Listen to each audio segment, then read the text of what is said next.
All right, welcome to Hireling Hilarity with Lizards and Locations here. I'm John, I got Kat with me here, and we're going to be doing something a little different today.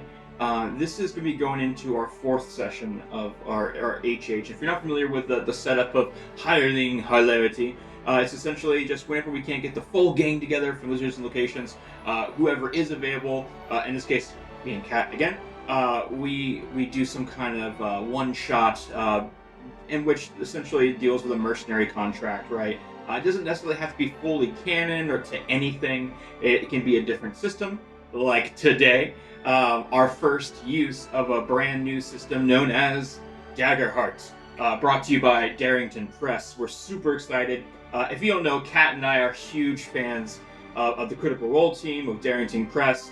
You know, we were kind of a late start into D&D, I'd say, because it was like after college for us.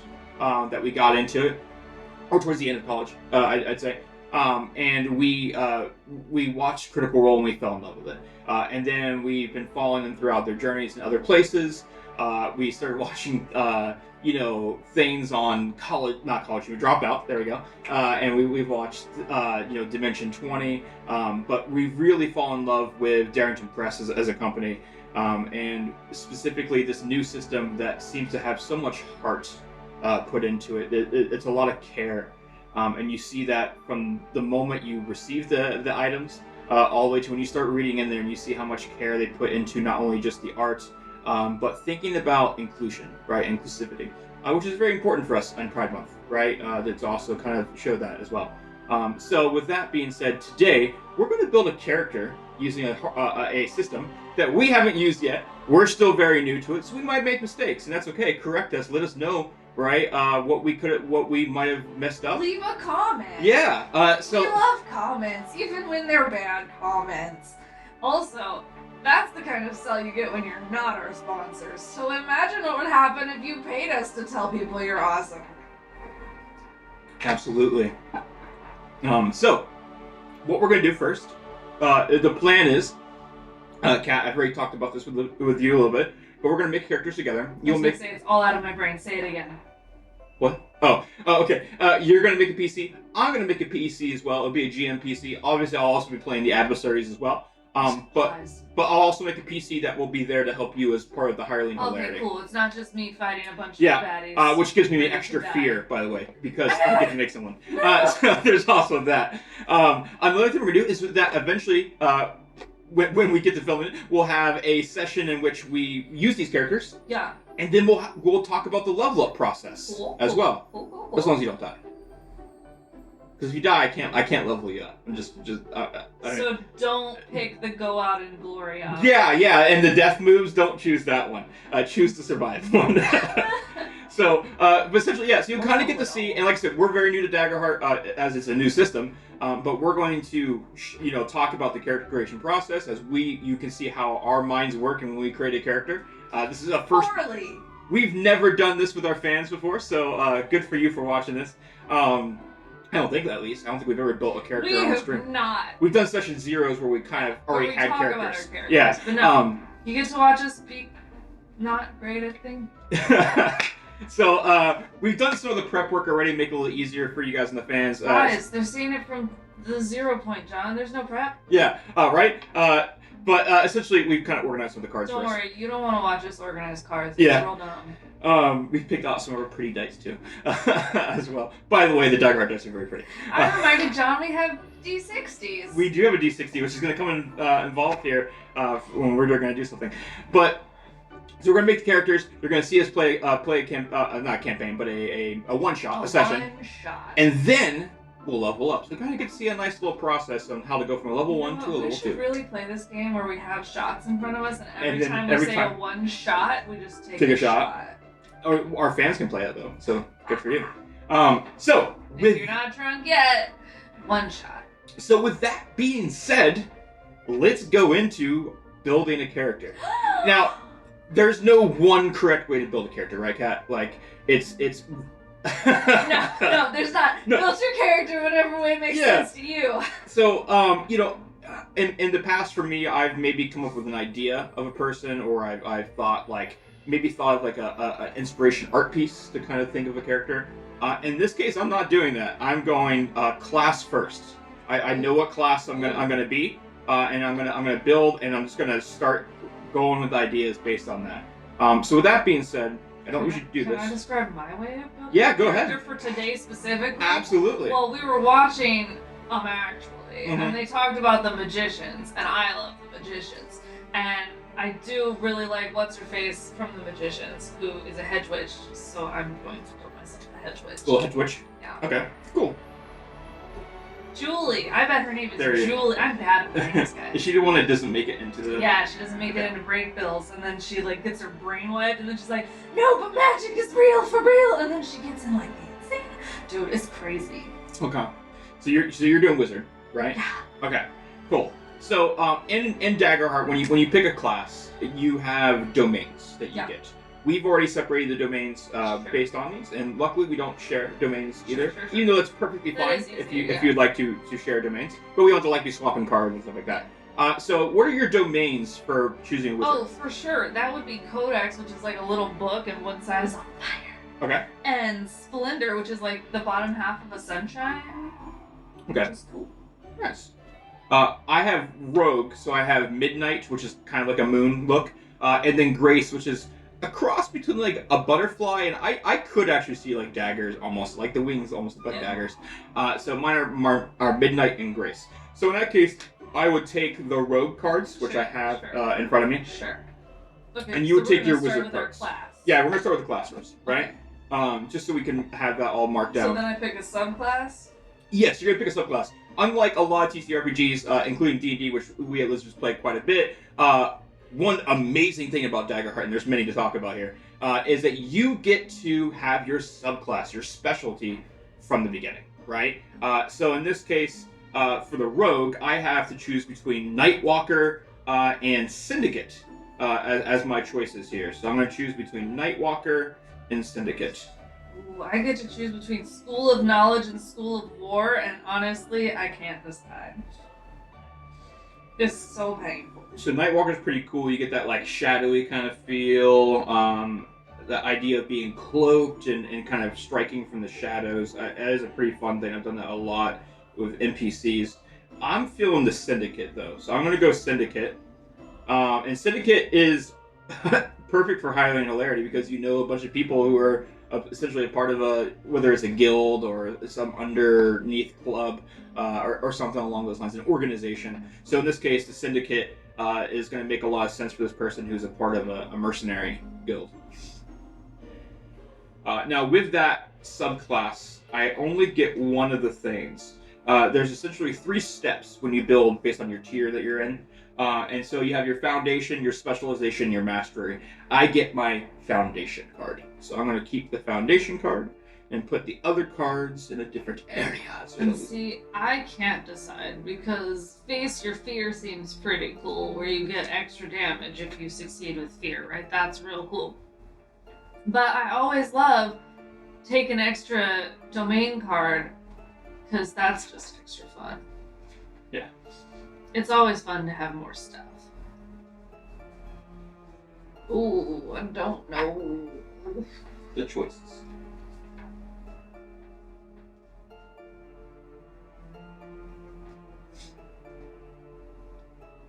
Oh, it's so difficult to choose. Well, since I'm specifically saying I didn't go to magic school because I'm a hedge witch, I'm gonna go School of War. You said what, sorry? Well, I'm a hedge witch, so I didn't really go to magic school. Yeah. So I'm not gonna go School of War. You can go I'm play gonna School go of War. School of War. Alright, so just to kind of read a little bit of description here, the Syndicate, it says if you want to have a web of contacts everywhere you go, so that's the one I'm going to be. And you chose School of War. School of War. If you want to utilize trained magic for violence. Yeah. Hashtag violence. Hashtag violence. Oh, that's And so since real this right now. probably airs in, Gay Wrath Month, Gay Wrath year, it makes more sense, right?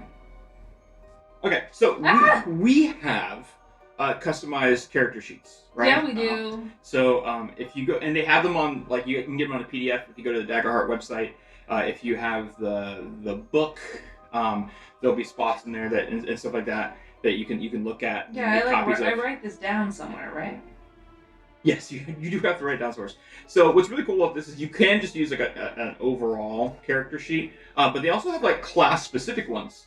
So if I can find a camera here. So this one is the rogue one. Do I write it under my class feature as like a subclass, or is there a secondary spot for subclass features? Where you put the subclass stuff.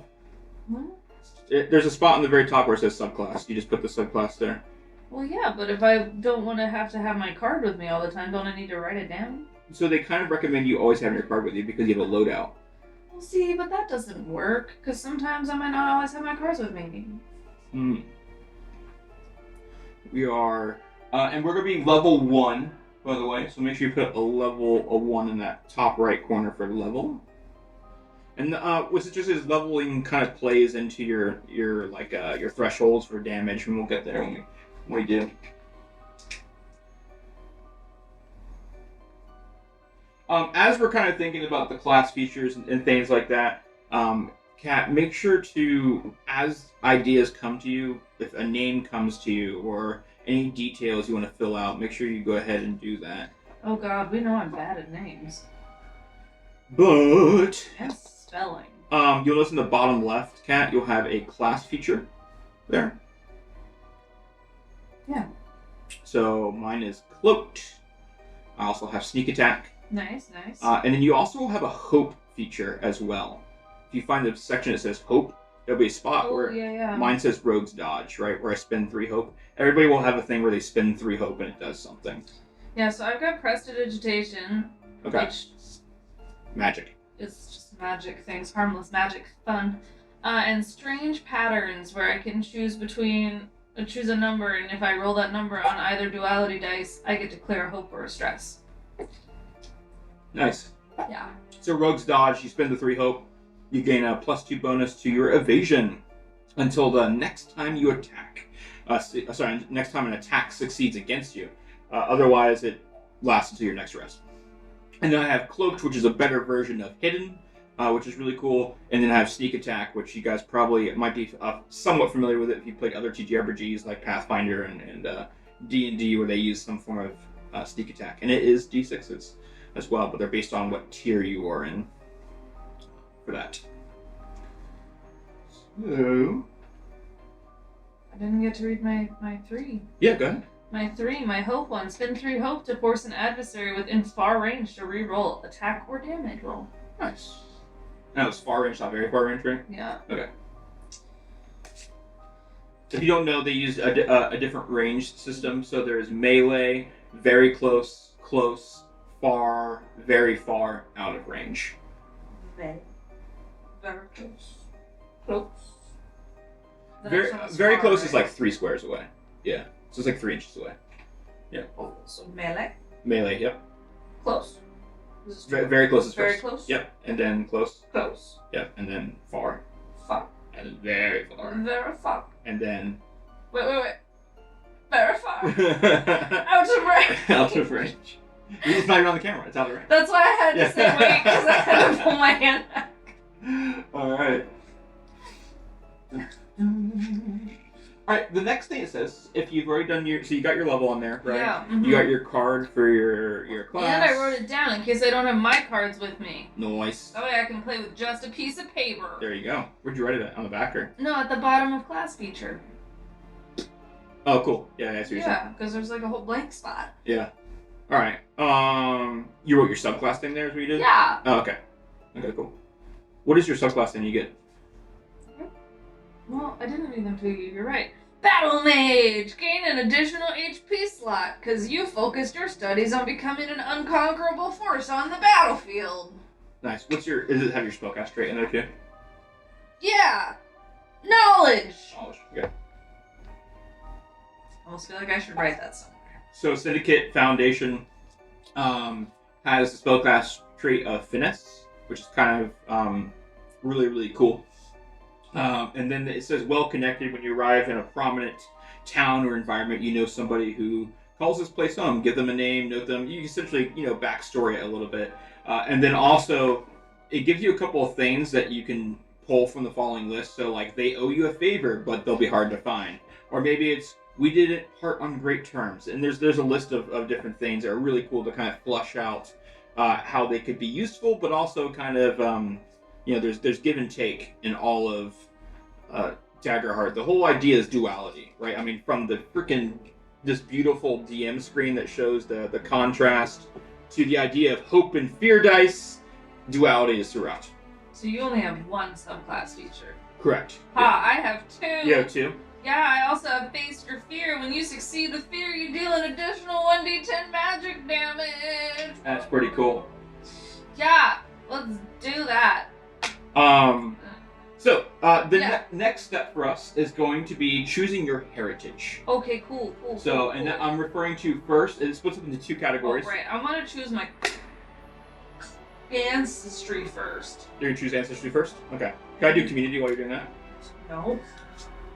So if you don't know, ancestry is, like your genetics. What were you born to, right? And then your community is where did you grow up, right? Who were you around and those kinds of things. It's a really wonderful and inclusive system in that sense. Oh, cool. Did you know it came with doubles of cards? I'm not. So this is Fun Grill, but, my dyslexic ass read Fun Girl. Essentially, we're just reading through the different options here. Like in community, I could have like Highborn, or Loreborn, or Orderborn, Ridgeborn, Seaborn, Slyborn, Underborn, Wanderborn, Wildborn. So many choices. I'm gonna go with Slyborn. Really fits the syndicate vibe. Slyborn, you get the feature of Scoundrel. So your community also gives you like a feature you can use. So Scoundrel, you have advantage on rolls to negotiate with criminals, detect lies, or find a safe place to hide. So I like that. Advantage in this system is like you get a d6 to add to your roll. But being part of a Slyborn community means you come from a group that operates outside the law, including all manner of criminals, grifters, and con artists. Makes sense for my syndicate over here. So I'm going to kind of start filling in some of my character information. My pronouns are going to be they, them. So there's a spot where you put your subclass, there's a spot where you put your pronouns, there's a spot for your name. There's also a spot where it says heritage. I'm going to draw like a little dash, like a little slash in between. One spot for my ancestry, which is going to be like the D&D equivalent of species, right? And I'm going to have another spot for my community. So I'm going to put down Slyborn. Also, if you guys ever get a chance to look at the book for the art and stuff like that, the communities are so beautiful. It gives you so many like inspirations of how to create a city or just an area of a town. Another thing that's pretty cool about it that we don't really need fully yet because a lot is for leveling up, but they also give you like a character guide sheet. It's like a second sheet that goes with your paper. It's essentially like how do you do a level up without having to even refer back to the book. It's a checklist, it works extremely well, and it also has some beautiful flavor area for you to kind of flesh out your character. You figure out something yet? Yeah, I did. I'm gonna go with a giant. Giant? Yeah, because I'm gonna just build up this extra HP shit. Nice, there's the community cards for you right there. Because a giant gets an extra hit point and reach, right? Which treats any weapon, ability, spell, or other feature that has melee range as very close instead. Mm-hmm. So basically, I'm gonna like adapt spells because I'm a head witch and I don't follow the rules. I ain't got that stupid book learning. There's a lot of heritage. Like a lot of, where do you write the heritage? So it's on the top. It'll say heritage. I drew a slash. I totally believe you. Oh, okay. I found it. Yeah, so what was you chose giant, right? Yeah. So there's Clank, Dracona, there is Dwarf, I see Elf, I see Fairy, I see Fawn, Furbolg, Fungrel, is it Galapa? Mm-hmm. Like a turtle kind of person, which is pretty cool. Then you would have Giant, if I was going alphabetically, Goblin, Halfling, Humans, Inferni, Katari, Orc, Ribbit, which is pretty great. And Simia? Is it Simia? How do you say it? I don't know. I'm not reading it. Simiah. Simia. Simian? So what will I do for my Syndicate Rogue Slyborn? I'm gonna do the Simia. Nice. The art for it is just so cool looking, and I'm like, dude, I could play a rogue monkey kind of guy, you know? Like, that'd be kind of cool. So as a simias resemble anthropomorphic monkeys and apes with long limbs and prehensile feet. Natural climber, they get 2 features. Natural climber, you have advantage on agility rolls that involve balancing and climbing. Also, you get nimble, gain a permanent +1 bonus to your evasion at character creation, which is beautiful if you're a rogue. So that works out very well. One of the cool things, as Kat's kind of looking at this, is that Daggerheart uses these cards, which is kind of fun if you're like one of those people who likes to hold like a physical piece. I noticed D&D did that a lot as like a side thing where like, hey, you want to have spell cards? You can like go buy spell cards. So they kind of like went out and said, hey, we can make this part of our system. In that same token, they also made these free on PDF that you can go and print them, which is beautiful for not making like a barrier, right? That blocks players. So I think that's really awesome. And also you can just use paper, right? The cards aren't needed, but they are cool and beautifully made cards that we're using here. We had the little, is it like the limited edition ones? They have like the nice gold foil. Yeah, we bought the fancy ones. We did. You tell we like it. Him buy fancy things. Super. Also, the dice were really pretty. You go. Okay, I'm gonna go Wildborn, mostly because the idea of a giant having the Lightfoot trait really amuses me. That's pretty fun. So. Very, very cool. So make sure you have your character ancestry on there, have that card. Then it says you're going to choose your community. You just did that, so you're going to go there. And then as far as languages, Daggerheart kind of assumes that everybody speaks a common language of some form, right? Or have access to that. And that includes and here in America we use ASL, right, for English, American Sign Language. And so that includes knowing how to do sign and that as well. So it's a really, really inclusive way in that sense. They have a whole section on how to play characters with disabilities, which is just beautifully written by a couple authors. It's not even just one person, right? There's a spot on how to make a wheelchair-bound character, right? And it talks about I don't know if you've seen that page yet, but it has a chart for here's tier 1 equipment to put on your wheelchair, and it's really fucking cool.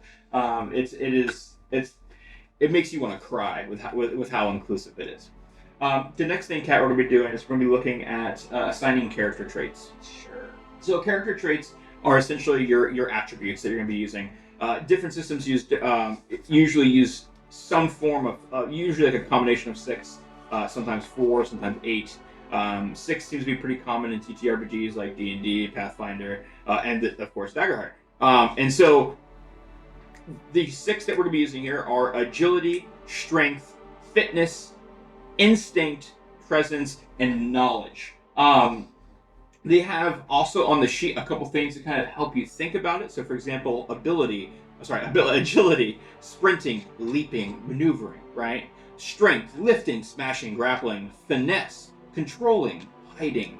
I love finesse because it's not like, hey, just because I'm in D&D dexterous, it's like, no, you have a finesse. There's a way that you can use things that's really cool. Instinct is our perceiving, our sensing, our navigating. Our presence is our charming, our performing, our deceiving. And then knowledge is our recalling, our analyzing, and our comprehending.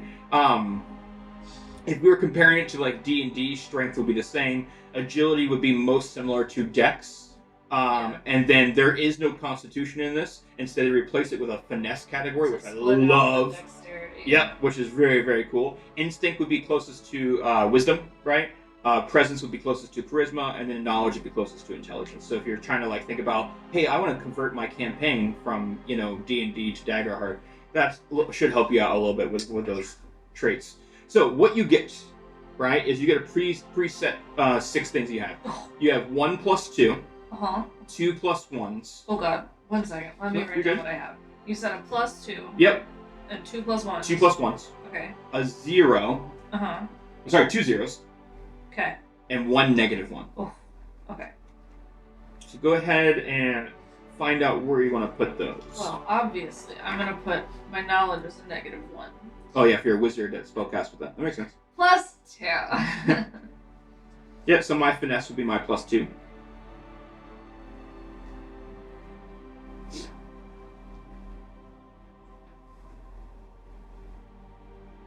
I'm going to make my presence a +1.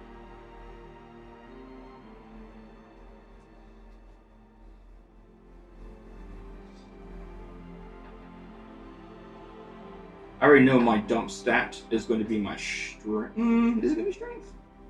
I'm gonna go with finesse and presence as a +1. That's not right. Finesse and instinct is my +1. I'm going to put my knowledge as my -1, actually. Which is not typical for rogues usually. I think I'm gonna Usually put strength. I'll make mine my agility as my dump stat. But I made a simia, and like, What? aren't They can't be smart?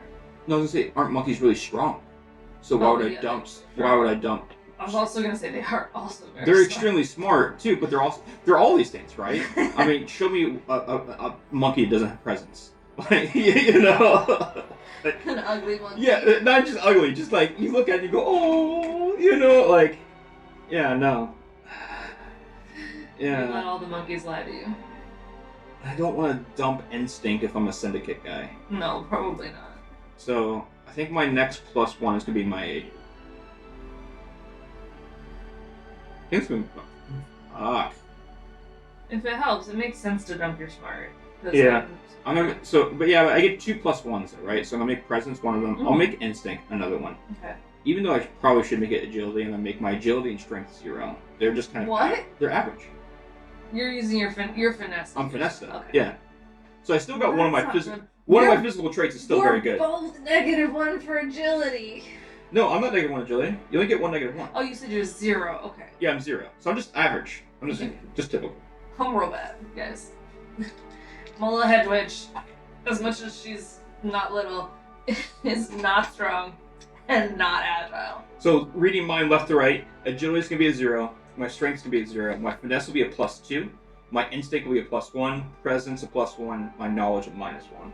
Okay. I've got agility -1, strength 0, finesse +1, instinct +1, presence 0, knowledge +2. You said presence was 0? Yeah. Okay. I don't know. I figured like tinkery type stuff and perception type stuff were very head twitchy.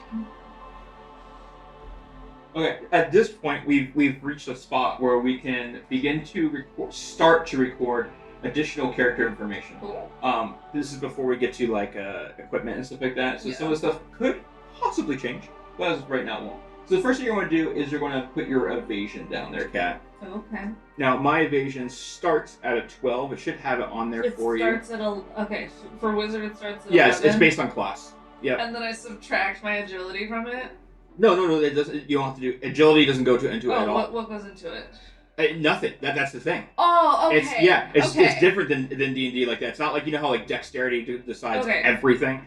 It is already done for you based on your class. It starts at 11, and I assumed that meant. No, you could have other traits though. For example, I have as a simia nimble gain a permanent +1 bonus to my evasion. So my evasion is actually going to be a 13 instead of a 12. Nice. Which is really cool. It's literally just because I'm that ancestry. Yeah. That I have that. Let's see, anything else I need to know? Well connected doesn't do anything. Slyborn doesn't affect it. I don't see it being affected by anything else there. So my evasion is going to be a 13. What's yours going to be? 11. 11? Nothing I have right now affects it. Okay. Oh well. If you guys don't know, evasion would be the closest to AC, but they kind of broke AC into 2 categories. They have the evasion side, which is like how hard it is to hit you. And then there is, hey, armor on top of that. So you might be able to get hit, but you can take some hits, right?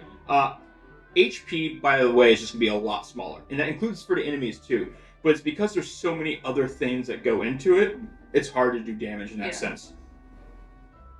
So, with that being said, our evasion, just double checking, making sure we don't have to add anything to it. And it's to hit your evasion or higher. So it's the same as D&D in that sense. So if they match it, that also hits. Cool. Alright, then you have hit points and stress. Okay? So your character's health and well-being are represented by hit points and stress. Hit points, sometimes called HP, are an abstract reflection of your physical fortitude and ability to take hits from both blade and magic. Each class starts with a set number of hit points. Does it have it on there for you? Oh, I assumed it was whatever was already filled in, right? Yeah, oh yeah, it has the boxes for you, right? Yeah. And then you have dashes to improve it. What's your start at? 5. So mine's 6 to start with. Yeah. Okay, so what's your stress start out with? 6. Mine's 6 as well. Okay. Yeah, so I start with 5, but because I'm both a giant and a wizard of war, I get 2 extra. So do you make the square bigger? You darken the line? Yeah, I drew over top of the dashed lines, and I used Okay. a pen so that I can still mark it off and erase. Okay, cool.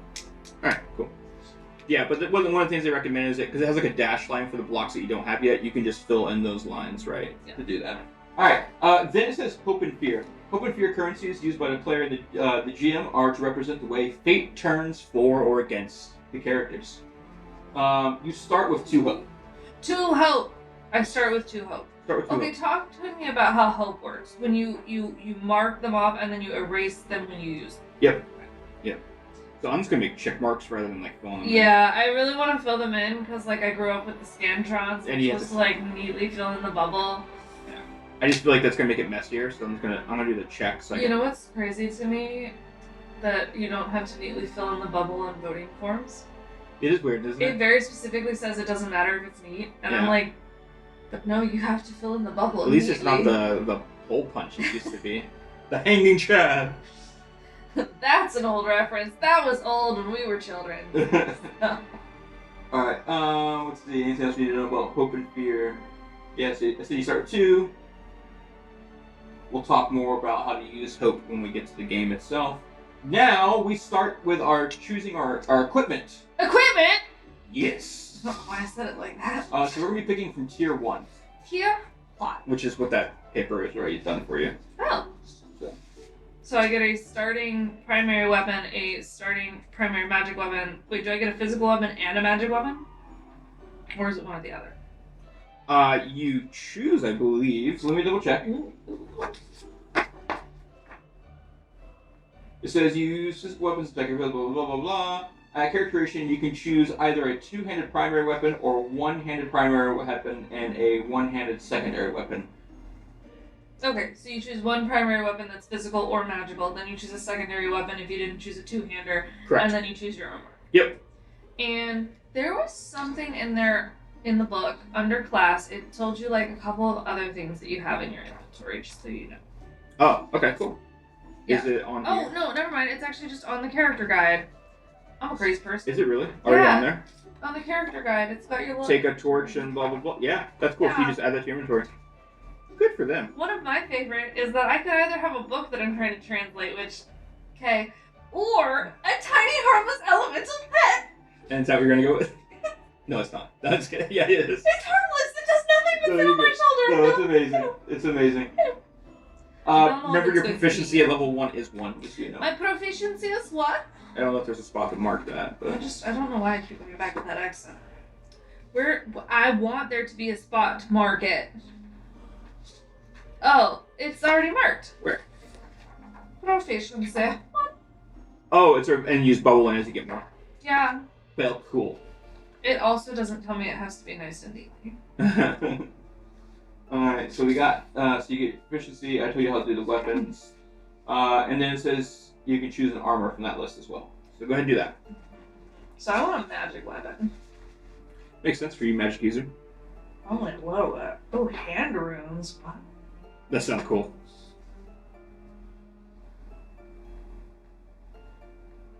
But see, I kind of want to pick a melee one that I get to use as a faraway one. So my primary weapon is going to be a cutlass. Mm. So write down cutlass on primary. Trait and range. Trait for cutlass. Oh, I forgot to write down part of my... is presence. No, I didn't. Is there a finesse weapon that might be better at it? I'm guessing you're gonna tell me I can't treat a very close weapon as a close weapon. No, it'd be different. Yeah, but you can get into close range. No, because I can use a melee weapon as a very close weapon, so I can't use a very close weapon as a close weapon. No, that's not yet. Yeah, it's just allowing melee to be slightly further. I should actually look at the things here. Alright, there's finesse, which would be a spear. Finesse a dagger. No, I'm gonna go with so cutlass. Uses presence.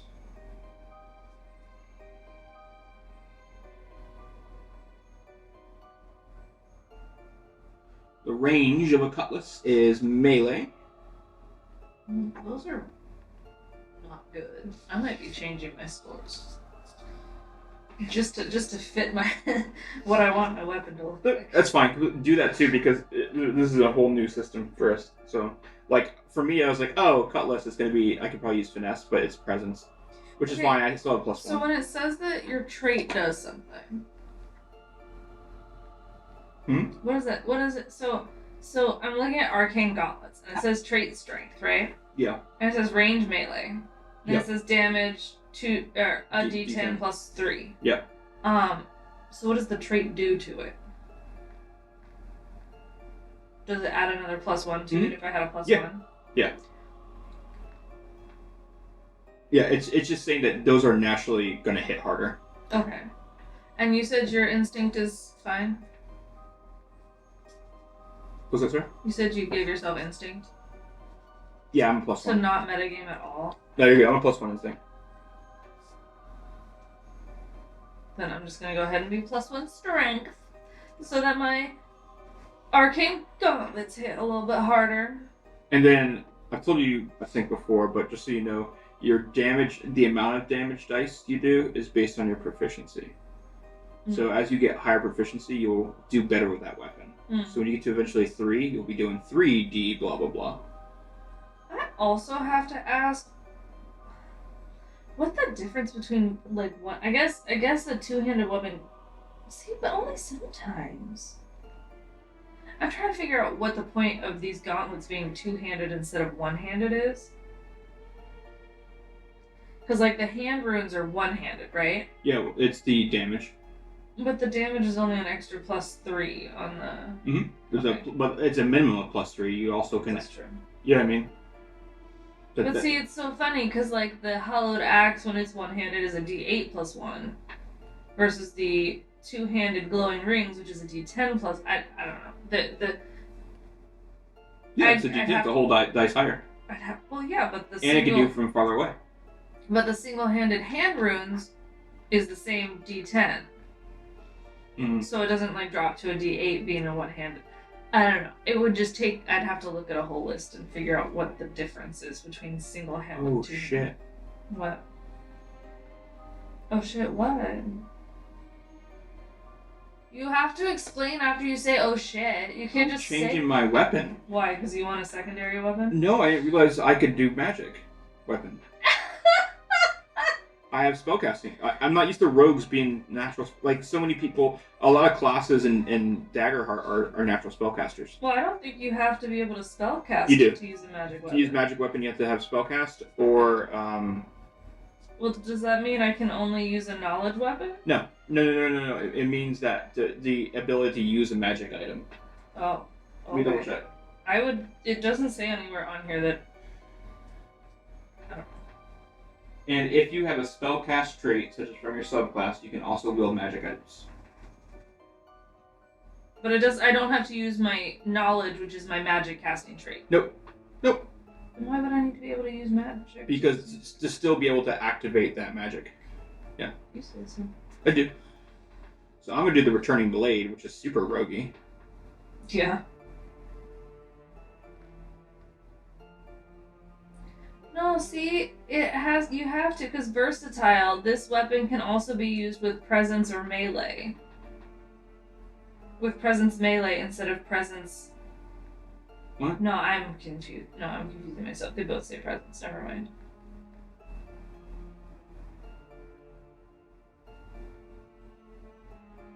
Yeah, a scepter is versatile because it can be used far or it can be used melee. Yeah. And if it's melee, it's a D8. Mm-hmm. That's all. I'm just concerned that the trait is meant to, like, you're supposed to use what your spellcasting trait is. No, it's not. I mean, even if it is, I'd like to homebrew it that it's not.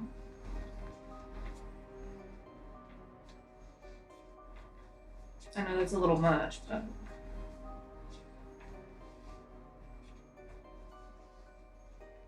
The trait tells you what trait is used when making an attack with this weapon. For example, a strength weapon uses your character's strength trait whenever they use an attack. That's all. Okay. Okay, so I add the 1 of my strength to my... +3. to hit roll. And then the damage is D10 plus 3. Yeah. But I don't need to add my strength at that Correct. point. Yeah.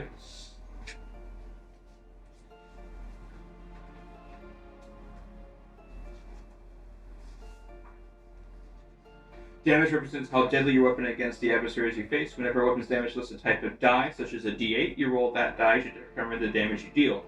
As your target levels up, they'll increase their proficiency, which starts at 1.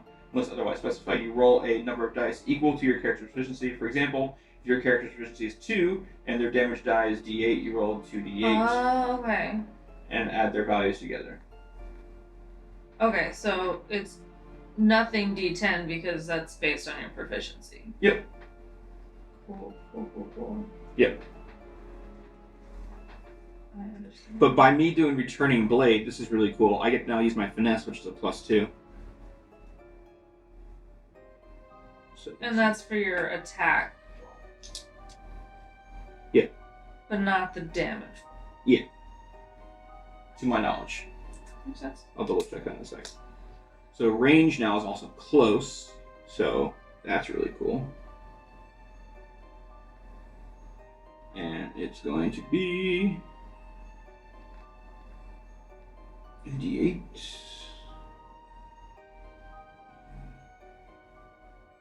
D8. And the type is going to be magic. Oh, nice. And then my feature is returning.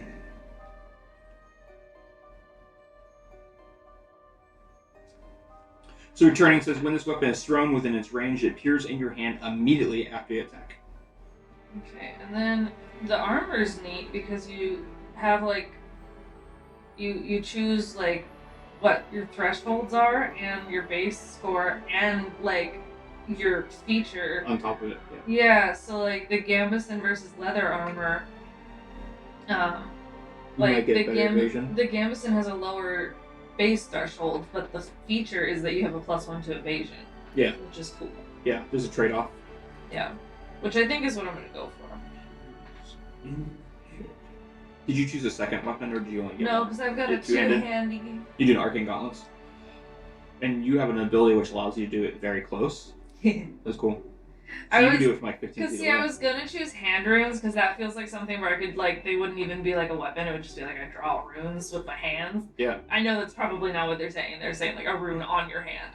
But I wanted to use my melee as a very close range skill. Cool.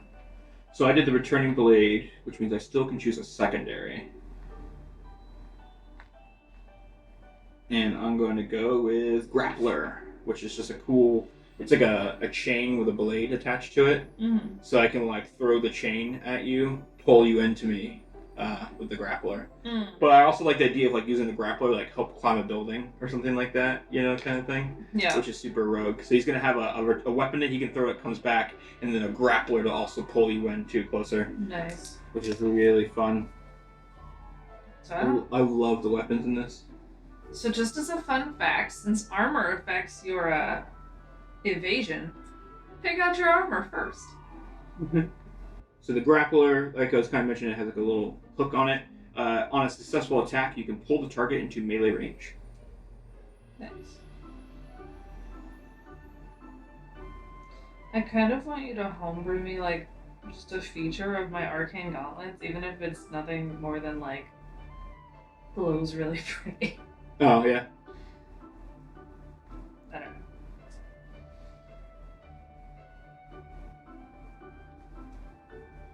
The items get really cool as you get into higher tiers. Mm. Even the basic ones, like not the non-magical ones, still get really cool. What I like about this is that most of these weapons have some kind of, and secondary things have some form of feature to them. It's not like, hey, I have a scimitar.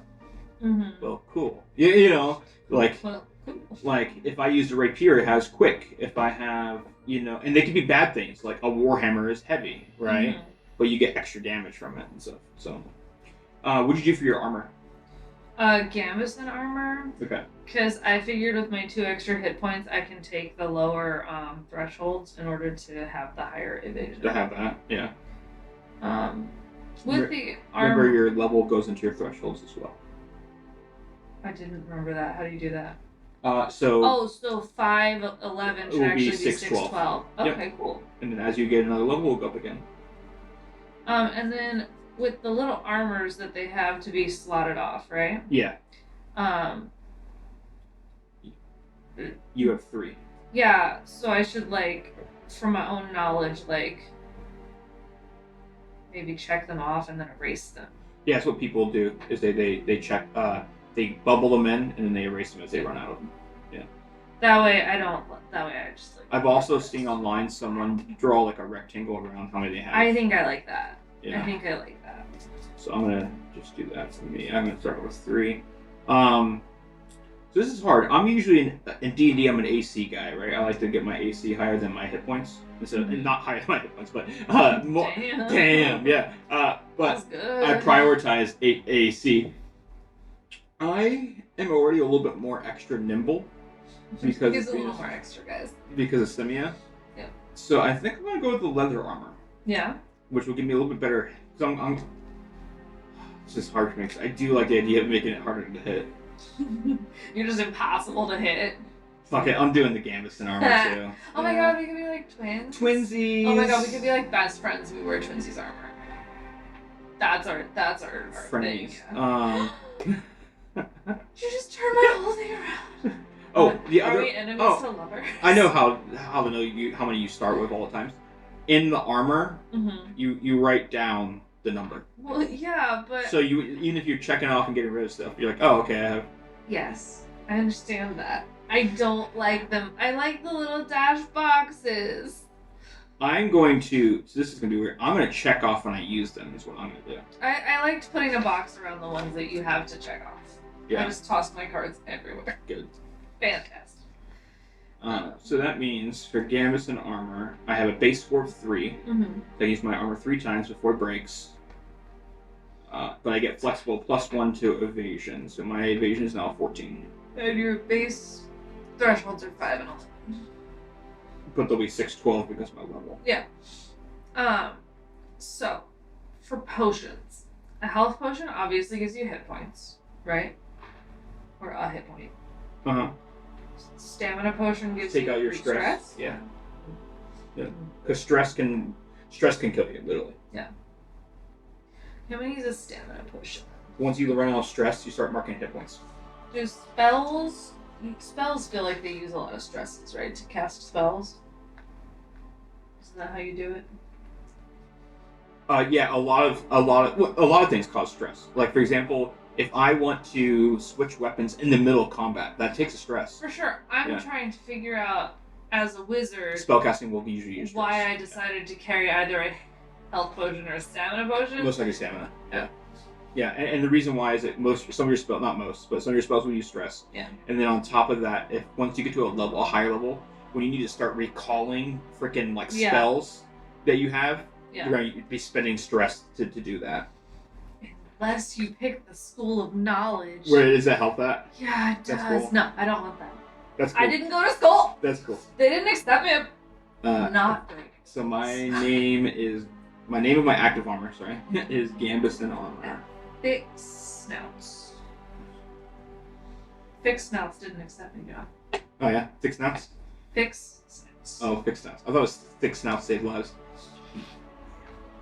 No, it's a parody of Break Bills, which is already a parody of a different type of magic school, I'm sure. 11, base score of 3, feature is flexible. This semi is flexible, yeah. +1 for evasion. And then, what were some of you, so you kind of mentioned a little bit, but what were your other items you get?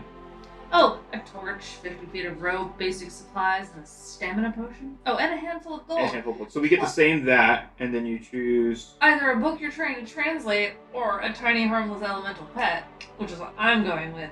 Mine's forgery tools or a grappling hook. Then I get to decide what I carry my spells in, and I think... Honestly, did you write those down there, or did you just kept them? I did. Okay. Because I like to write things down. Did you use... Sorry, this is more because you have better handwriting than me. Did you do it all, like, each line was an item, or did you write some on the same line? I think you're not going to like it. I have tiny handwriting, so I have 2 That's per disgusting. slot, and then I'm also going to, like, make columns. Ugh. Ugh. And I actually don't like how long it took me to write stamina potion, so I'm going to erase that and write it again. You were going to say something before I rudely interrupted you. Yeah, you did. 1 second, let me write stamina potion smaller. So I think as a hedge witch, right, Mhm. and a wanderborn. That's what I picked, right? No, you did wildborn. Wildborn and a wildborn. So not wandery, but also not in a library, probably. I think I tattoo all my spells on my body. Nice, that's cool. I like that a lot. Did you mark? No, you found that there's a spot for gold on the side. No, I didn't. I just put it at the top of my Yeah, so inventory. you have your handfuls, your bags, and your chest. That's smart. And so if you guys don't know, the way they do gold is actually kind of hilarious. I love how they do gold. It's handfuls, bags, and a chest. There's 10 handfuls of gold into a bag, and there's 10 bags into a chest.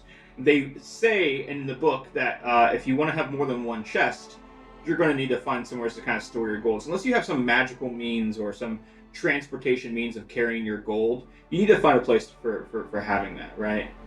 And then obviously on the bottom you have a spot for inventory weapons because you can have more than, what you have eventually. So I got my...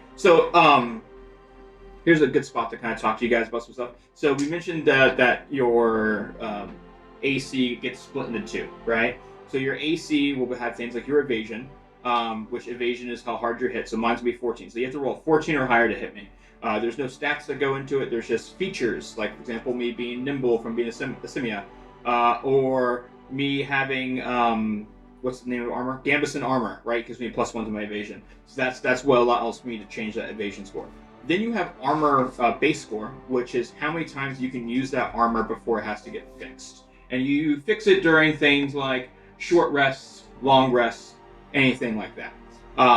You also have a thing called damage threshold. This is where it gets really, really different from a lot of other TTRPGs. And I love this. You have your minor damage, which is essentially... I should start with this. You have a threshold, right? So mine was 511. And then I added my character level to become a 612. So anything from 1 to 5 is minor damage. So if I take 5 damage from you, that's minor damage, and that is 1 HP taken away from you, right? Mm-hmm. Then my threshold of 6 goes 6 to just under my next threshold, which is 12. So 6 to 11 would be major damage. I would take 2 HP damage if that happens. Okay? Mm-hmm. And then if I take 12 or more damage, it's going to be severe damage. And that means I take 3 HP, right? I mark 3 HP. So even though I only have 6 HP, taking 12 damage, right, that takes away 3 of it, not 12 of it, right? So that threshold tells you what's going on. What you use armor to do is you knock it down 1 threshold. So what's your highest threshold? Yeah. 12. 12. So we have the same threshold. So if you get hit for 12 damage, Sure. you can mark an armor to not take 3 HP, but take 2 HP. And then 2 to take 1, or 1 to take none. And you can do that. You can take 0, your armor just blocks it. Yeah. You could also choose not to use your armor, but if it does that, you're going to take more damage, right? In that sense. And then you try to repair your armor during your downtime. Sure. So just to kind of be clear on that. Anything else we're missing here? We have our primary weapons. We have a secondary weapon. When you're creating a character, the book recommends that you start with either one two-handed weapon or one primary, one-handed, one secondary, one-handed. And you can also do a shield, right? A shield is another thing. They have tower shields, round shields, all those different things. Then you also get your armor you choose from. We have our inventory, which was told to us through our character guide of building. Any questions on the inventory side for you, Kat? No. All right. Before we move on... We haven't picked these things. Well, no. I have a special thing that we're doing for us. It's not a special thing we're doing. Yeah. For us! This is us. You said you were D60. No, this is me. Yeah, sure. Roll a D60. Roll my D60? There's Nobody ever asked me to roll my There's D60. a loot table, so I figured we could start out with a loot item. He came up to me and said, but I don't know how to make a D60 roll that has a 1 as an option. I'm like, John, I have a D60. 4. 4. Wow. Okay. I guess I didn't need a D60. You have Alistair's torch. Yeah, I do. I'm just going to read it to you first, and then Sure. you can tell me what you need. You can light this magic torch at will. The flame's light fills a much larger space than it should, enough to illuminate a cave bright as day. Cool. I borrow your D60. So I get one too. I roll. Yeah. If you rolled a 4. I rolled an 8. I get a woven net. You can make a finesse roll using this net to trap a small creature. A trapped target can break free with a successful attack roll of 16. I'm gonna give that back to you. It's on your. It's in Nate's bowl. Okay. Do I roll again? Yep, I you feel do. like you said I had 2. You get 2 things. This one's gonna be a consumable though. 31. 31. This is in the consumable list. That's so smart. What? Well, see, I said I was gonna make columns, splitting it between consumables and non-consumables. Ready? Yeah. You get blood of the Yorgi. Yeah, I do. Different than the Corgi. You can drink this blood to disappear from where you are and immediately reappear at a point you can see within very far range. Yes. Hot. And then cover all that dice again, please. I rolled a 56. Sweet moss. Okay. You can consume this moss during a rest to clear 1d4 HP or 1d4 stress. That's actually pretty good. I'm not gonna lie. Disappear. Very. Let me double check. And reappear to any point you can see very far. Within very far range. Cool. Alright, so now we're at background. Background. When do we pick the I know what they're called. Experiences? Well, experiences and or the The main Things. parts? Yeah. Step 8, run step 6. Oh, cool. What's step 6? Step 6 is create your background. Next, explore your character's background by answering the background questions for your character guide. It has prompts to help you out. You can also just make your own questions if you'd like to. I like this. It's helpful. So one of mine says, what did you get caught doing that got you exiled from your home community? What did you get caught doing that got you exiled from your community? Do I get to know? Is it a secret? Oh, damn. Let's go Just with... expecting that I let people down? It says you can create your own. So. That's fine. I can let people down. Exiled home community. Stealing loaf of bread. Was stealing coffee. Actually, yeah, I stole a loaf of bread. Oh no!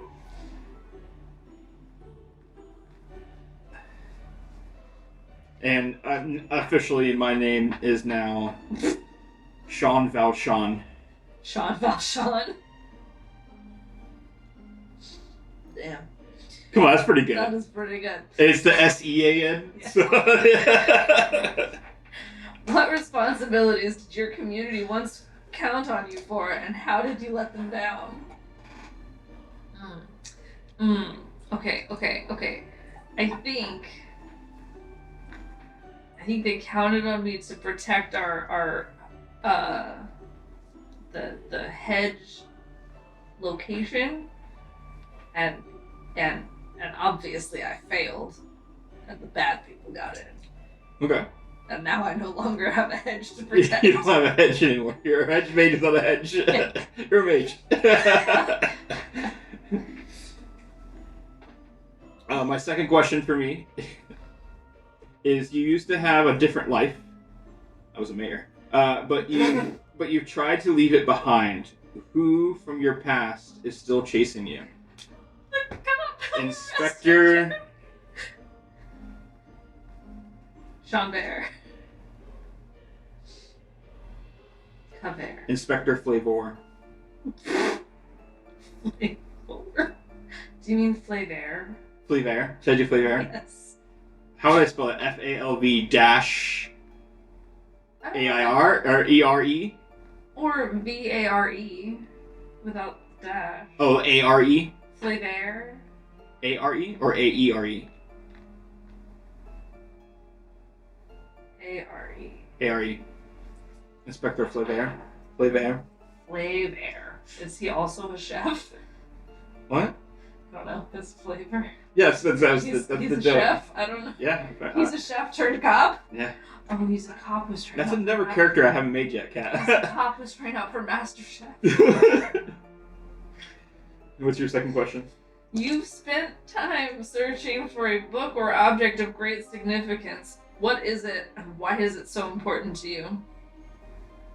I'm gonna say it's the spell scroll that protects that school that decided not to let me in, right? Fix snouts. Mm-hmm. And it's so important because obviously if I find a protection scroll, then my hedge will totally let me back in. There you go. Yeah. What's your third question? Who from your past were you most sad to say goodbye to? Your sister's son?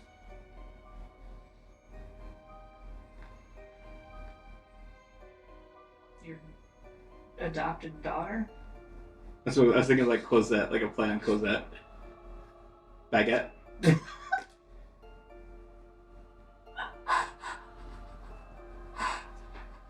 My adopted daughter.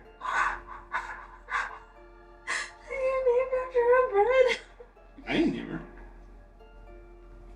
Her mom was. That I have no I'm relation glad we've made joke characters entirely. You have a powerful rival. Who are they, and why are you so determined to defeat them? It's the person who ousted me from my head. Oh, she sure. hated me from the beginning, right? Yeah. Yep. So I Very obviously jealous of your rise. I have to defeat her. Yeah. It's that or the trickster fox god.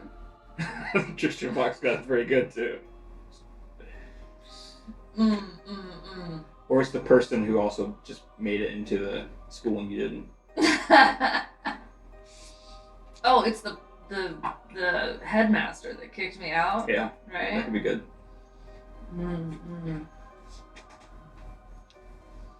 Okay, you know what? All three. Yeah. I'm just gonna write down all of the grudges. Yeah. Cause fuck it, I hate everyone. Did you know what the name of your character yet? Do you have pronouns yet? She, her. Okay, mine's they, them. See, I wasn't actually gonna make my character based off of Julie, what's her face. Yeah, I wasn't gonna do Jean Valjean either. But now that you've done Sean Valjean, I could do Julie. It's terrible.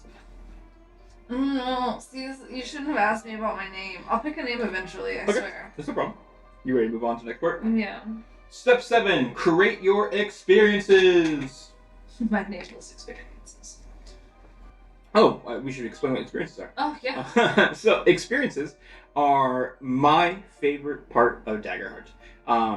They are essentially a phrase, a word that describes some experience or ability or trait that you have either acquired or always had. And you get to come up with the phrase yourself. And when it applies, you can spend a hope and you can add to start with, +2 to that roll. I personally like it a lot because it reminds me of Dogs. And Dogs was a system that we played when we first were doing Strixhaven. We put it as part of our Mage Tower thing. And so you essentially do a bunch of experiences, and those are your traits. So I love experiences so much because you get the flavor. It's completely your flavor. It's not saying, hey, are you good at sleight of hand? Well, you could write that if you want to, or you can come up with something specific, which is really cool. So you get 2 experiences, and they're both going to start as a +2.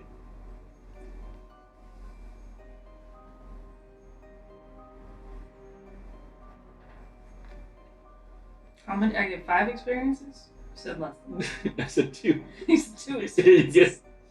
That's different. Yeah. It's fine. Let's see. I'm in a weird thing of like, all right, do I want to make these pretty useful, or do I want to keep going Les Mis?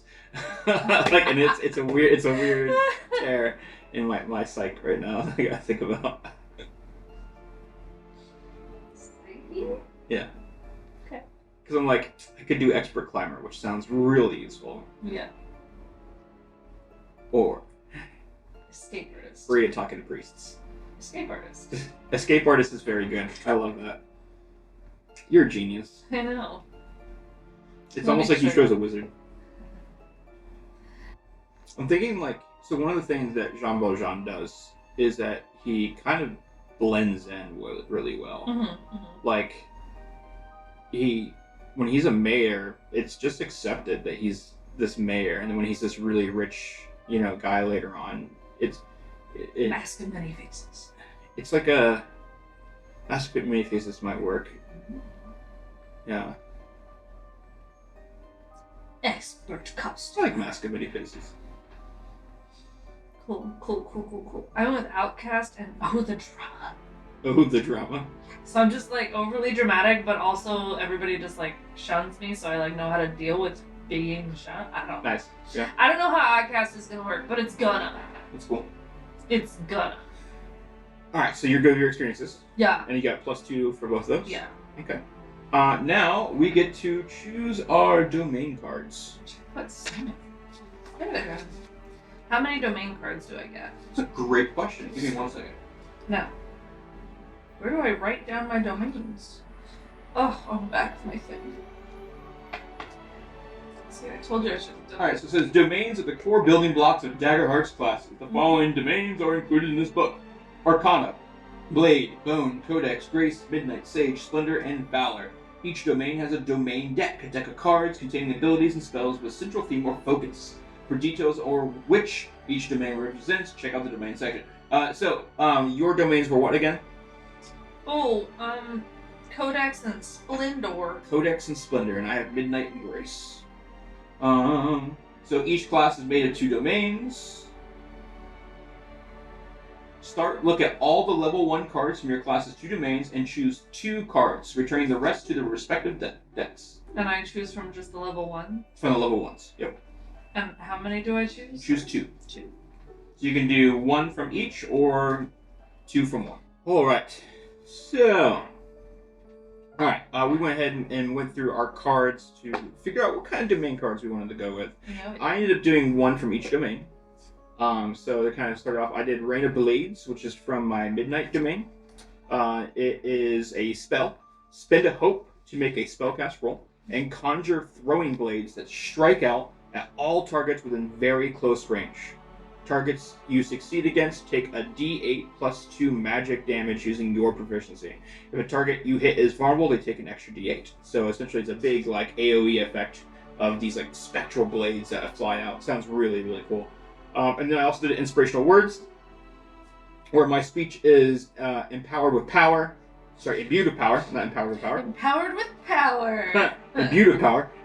They wrote it correctly. I read it wrong. For a long rest, place a number of tokens on this card equal to your presence. When you speak with an ally, you can spin a token from this card to give them one benefit from the following options. They can clear a stress, they can clear a hit point, they can gain a hope. And then when I take a long rest, I clear all unspent tokens, because I gotta do it again, essentially. And I took... Oh, wait, were you done? Yeah, absolutely. You sounded done, but then I was like, oh, shit, I was indeed done. Okay, cool. I took 2 from Codex, because the wizard is both Codex and... So...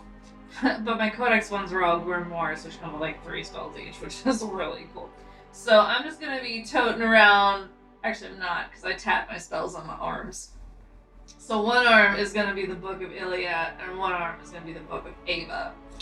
Yeah, it's gonna be really cool. I've got like sleeves. Check out my books. Yeah. So the Book of Iliad has slumber, so that I can put people to sleep. Or the GM spins, and they're asleep until they take damage, or the GM spins a fear to wake them up. To wake them up, yeah. I can also do Arcane Barrage, which is like Magic Missile. And then Telepathy, which means we can talk long range. Okay, that's pretty cool. Yeah, which lasts a really long time. Then I've got the Book of Ava over here. I'm gonna forget which arm is which later. Anyway. Power Push. Make a spellcasting roll to like push people back and make them take damage. And since I decided my elemental pet was Windy, the air elemental, that just blows around my head and makes my hair look really dramatic. What's the name? Windy. Windy. Like, because that's the name. Yeah. Yeah, it is. It's also a restaurant. Everybody just smells burgers. It's like whenever your hair blows in the wind, it's like, oh, you smell that? God, some really great Angus. Chicken nugs. All about that nug life. Is that a Baconator I smell? So yeah, I figured that would be really cool to just push people back with like slicing wind. That's cool. There's also Tava's armor on here, which I feel like should be Ava's armor since it's the Book of Ava. Of Ava, yeah. I don't know about that, but anyway. It was the daughter of Ava or something, you know. Spend a hope to give the target +1 bonus to their armor score. And then Ice Spike, where I summon a giant ice spike. That could be a weapon. It says if you use it as a weapon, because apparently there are other uses for giant ice spikes. Absolutely there is. Well, sure, we could like ram it in the ground, jump on it, I guess. Use it for cooling down things. Well, is that what we're going to do? Chop off a piece of that ice spike and put it in your drink. Now you got ice in your drink. That sounds reasonable to me. It doesn't even take like a stress or anything to cast. I just summon giant ice spikes like, all the time. Hey, is this little? Can we chill that wine, please? Yep, no problem. Put it right there. I'll ice spike it. Oh, wow. Yeah. So those are my spikes. Very cool. All right, so we have our domain cards. We have so much of this already done. We have one final step that we have, Kat. Oh god. Our connections. Oh, for sure. So connections are another just amazing thing that Daggerheart does, in which it kind of helps flush out your character, I should say. You can use the questions they provide for you on the sheet, or you can make your own questions, because either is absolutely acceptable and just fine. So ask your fellow players one of the following questions from the character to answer, or create your own questions. My first one I will be asking you: what did I recently convince you to do that got us both in trouble? That's interesting. I think that it was that you asked me to help you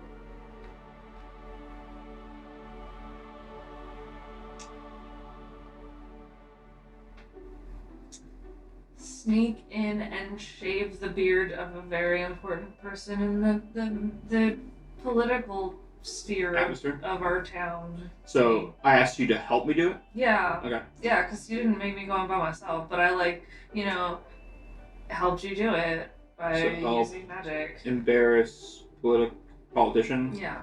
By sneaking his shaving beard? Yeah, maybe shave his beard off.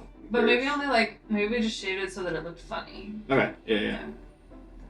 Help embarrass politician by shaving beard poorly. It was really nice. It was just really fun. Alright. We're expert shavers. What do you got? See, because, I don't know. I want to ask these questions, but also I want to ask ridiculous questions. Yeah, do what you want. I will be using these questions just to kind of show what case what it is. So you can absolutely ask me different ones. What favor have I asked of you that you're not sure you can fulfill? So a favor that you want that I'm not sure I can fulfill. Yeah.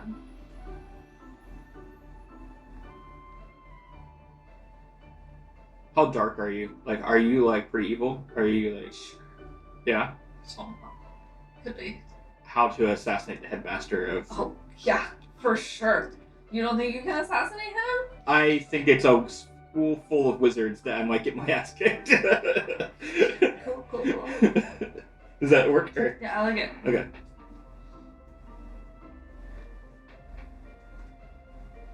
Let me know you're ready. Now I'll ask you the next one.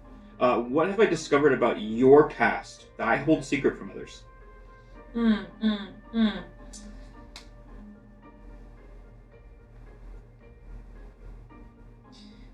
Well, if we're going with assassinating, I've totally, I know I said I hold all of the grudges, so I didn't have to pick a particular person to hold a grudge against. Let's go with the fact that I totally killed that fucking hedge bitch that kicked me out. She's totally dead now. The headmaster? No, the hedge. Oh, the other wizard? The head of the hedge that, kicked me out after I couldn't protect them. Yeah. I, tracked her down. You said she, her is your pronouns? Yeah. Yeah, I killed the hedge bitch. Rather bloodily. About killing the hedge bitch. If we're going dark and making me assassinate people, why not? Yeah, okay. That's why I know they'll take me back if I bring them the protection charm. What do you got for me? What secret about yourself have you entrusted to me?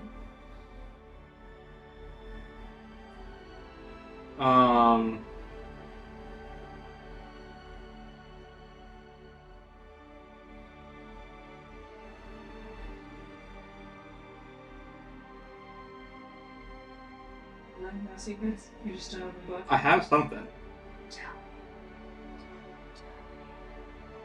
I'm secretly in love with Inspector Flaver. Well, now I can't ask you my other question. Okay. Was that good though? That's pretty good.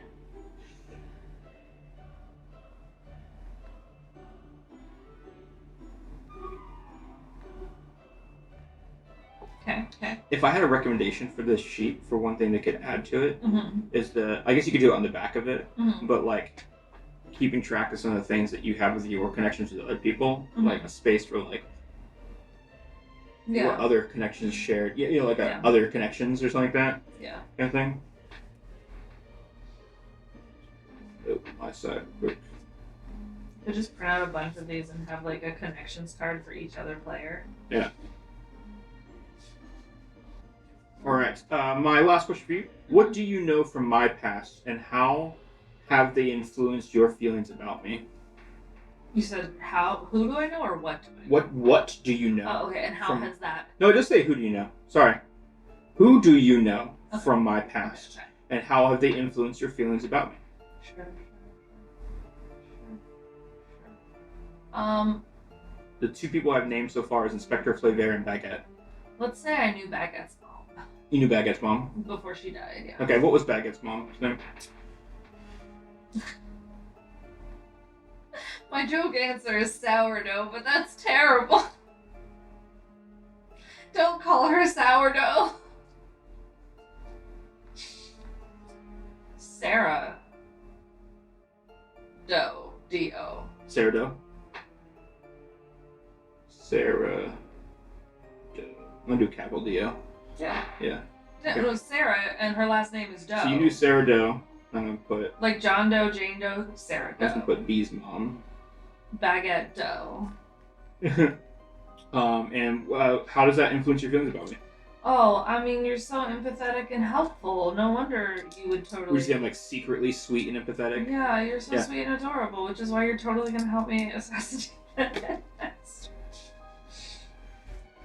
You would do anything for the people you love, including assassinate the headmaster.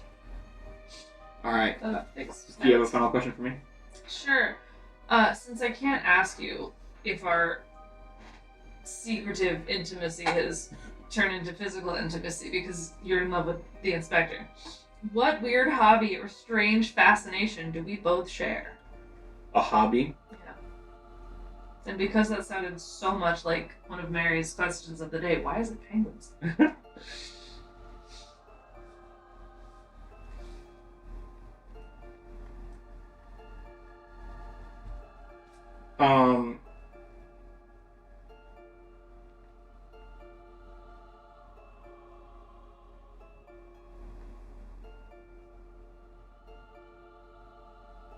What's your like agility or strength? Like, my agility is -1 and my strength is a +1. I was thinking like the idea of like building jumping, like We do parkour together? yeah, we do parkour. Sure. Yeah. I'm a giant that does parkour for sure. But like the rooftops, like you know what I mean? Yeah, no, like, we do good parkour. Like, not like when they're pretending to do parkour in the office. We like legit do parkour. Voice. Well, Kat, we have characters. So, I hope you guys enjoyed that. I hope it wasn't too boring for you guys to let us watch us make characters, but I actually enjoyed it. A lot of my characters I spent a lot of thought into, and like, you know, how what motivates them and stuff like that. What is so cool about this system is that you can start off with like, I was kind of going edgy, if I'm being honest. I was like, all right, rogue, syndicate, and the picture for the syndicate guy is so badass. And it was like, oh, send me a rogue, or oh, Slyborn, like, oh, this person's gonna be edgy. And then the background question really is where it started fleshing out, and I made Sean Valjean. Edgelord Sean Valjean, the building parkour, secret love with Inspector Flavor, that had to leave their adopted daughter Baguette. Yeah, it's interesting how it all fleshes together. I think in this process for me, this is my first time, and like literally, like we're not kidding. This is our first time ever building a character for Daggerheart. Like we haven't like practiced one. We practiced it for you. Essentially, we wanted to show you the process. That's why I had the book out and was kind of reading, you know, certain things for you guys. It is maybe the easiest to flush out I've had yet. The only thing that comes close to me is dogs, I'd say. And fleshing out a character. This was a really good way to build a character. Yeah, like it. Like there's the class stuff. A lot of TTRPGs have that, right? There's the idea of some type of ancestry or heritage. But what's cool is the ancestry and the community breakup is really fun to really dive into. One, just not characterizing or categorizing races or species as a certain, you know, like they all act like this, right? Mm-hmm. Community has so much import into who we become. So that was really cool to see. I also love starting with a subclass. I cannot get over that enough, that making a level 1 character seems fun here. So I like that a lot. I know this is kind of coming a review at this point.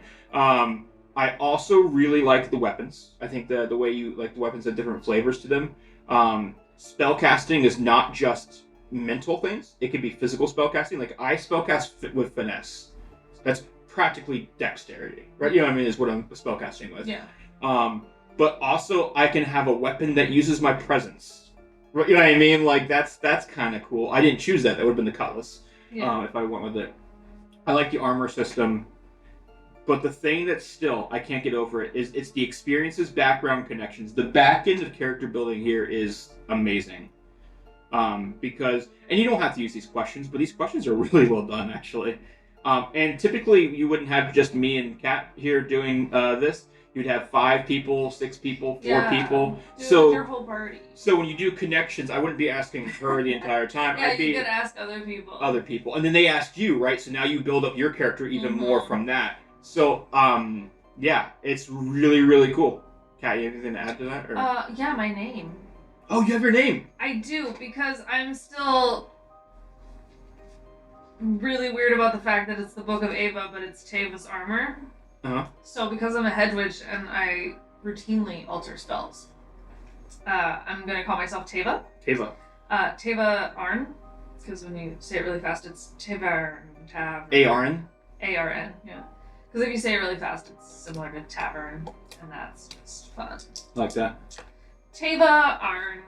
I like it. Cool. Alright. Anything else then?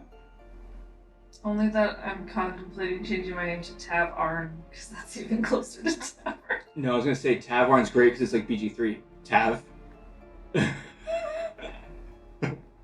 Sure, it's Tav Arn. So when it says Teva's armor, it's Tav A's armor. That's pretty good. I like it. Alright, so you will see us doing a one-shot with Sean Valjean. Tav Arn. Alright, so thank you so much for joining us in our character creation of this little one-shot of Hireling Hilarity that we're going to be doing. I'm very, very happy to do it. We'll be using the Daggerheart system, and it'll be our first time playing in that, so we'll get to use duality dice. And as a GM, I'll be using duality dice and a d20, so that's kind of cool. And we're going to get to use some hope, use some fear, as we do a heist mission, is what I am decided we're going to do. We're going to do a heist for our next Hireling Hilarity. So thank you for watching this little special episode. If you like this, maybe we'll do some more of these character creation things. Maybe with different systems too, like and stuff like that. That'd be kind of cool. We should do that. I have the Marvel system I'd like to try out. If you hate it, leave a comment anyway. So we know, right? How else are we supposed to know? But thank you so much for joining us, and make sure you watch this next episode. The next episode, we're going to try to do the level up at the end of the episode.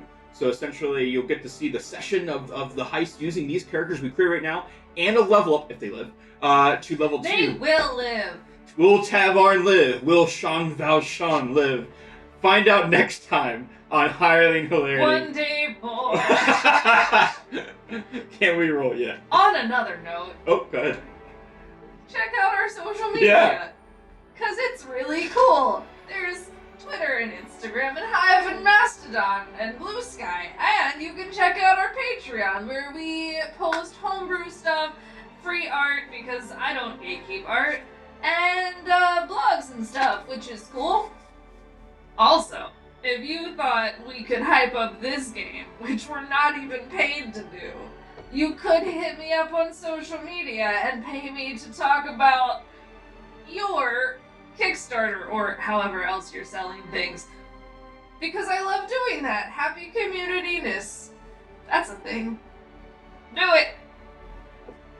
It'll be even better, because you paid us to do it, which means we'll put effort into it. This was no effort! Yeah, that's all I had. That's all you got? Alright. You keep looking at me like there's more. I'm giving you your moment. As Daggerheart would say, the spotlight. That's when your character's doing your thing. It's called the spotlight. See, it'd be really good if you had keyed up the lights to like focus directly on me. Oh man, if I had the power. Really cool. Yeah. Well, you know what's next. Can we roll yet?